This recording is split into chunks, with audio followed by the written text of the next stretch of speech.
The issue of gender is one that is actually being mainstreamed globally. And for us in the agency, it's a laudable development and we're happy about it. It's one that will help every safe house and caregiver to know that gender cases are supposed to be treated with utmost importance. Our act actually mandates us to rescue, rehabilitate every victim of human trafficking.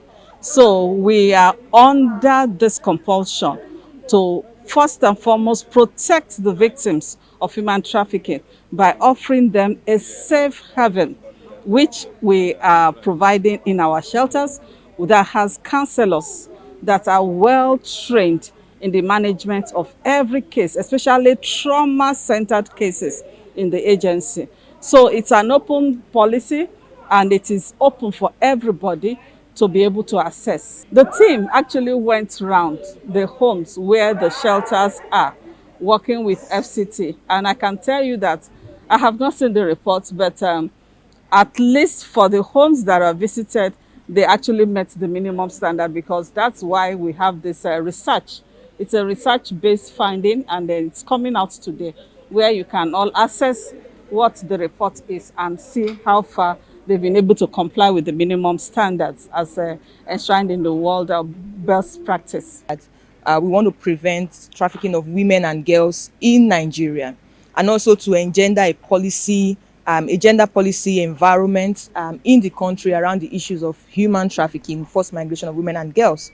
When survivors come into our shelters, what do we need to do? You understand? Let's not just come with this approach of each organization or each shelter just doing their own thing. There are minimum standards that we need to adhere with. So this piece of research is throwing more light into the entire debate of greater protection of women and girls and providing gender sensitive services to these persons. And when we talk about gender, although this project is biased towards women, but we're also conscious of the needs of both men and boys. Sometimes you write to some of the agencies, particularly on the government side, you write to them and the reports captures it. We've detailed these challenges. You write to some of the government agencies, I won't name, you won't just hear from them.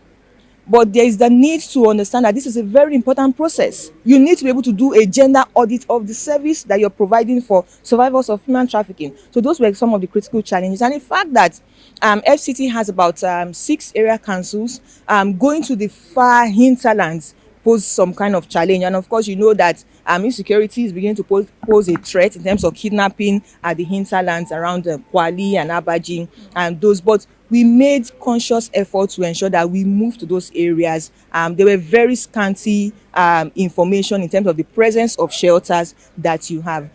Some good work are also going on in terms of rescuing. You will not believe that our findings show that you still have places in the FCT that are still, sort of killing twins in the 21st century. You understand? So some shelters are taking care of such issues. Some shelters are taking care of issues of infanticide and all of that. But we are heavily focused on survivors, women who have been trafficked and brought back. How do you respond to their specific needs as it were? So there are several challenges, but largely some agencies were not responsive. Some agencies didn't have shelters for survivors.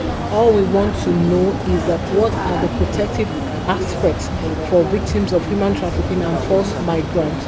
We know that when people when they go through issues, they become traumatized. So what are those things you have to do? And if they are not available, what are the things you do, like referral? So it's good that NAPTIP is here and UN Women sponsoring this kind of an audit report. I think one of the things we are proud of is the inclusiveness in everything. We don't think that it's a particular gender that is susceptible to this. All gender, everyone, whether children, boys or girls, they are susceptible to this, and we are happy that inclusiveness is what we are taking into cognizance. It is not everyone who has something to do with human trafficking that is physically here. And I'm sure somehow maybe behind the curtains they are talking to them. So it's good to bring every stakeholder. And one of the things is that we should not expect that only one particular agency will do something. So in every ministry, in every department, in every agency, what are the specific things you can do to contribute to this? So that is what we should do. When we pull those things together, you know that a drop of water can make when you pull it together, can always make a mighty machine.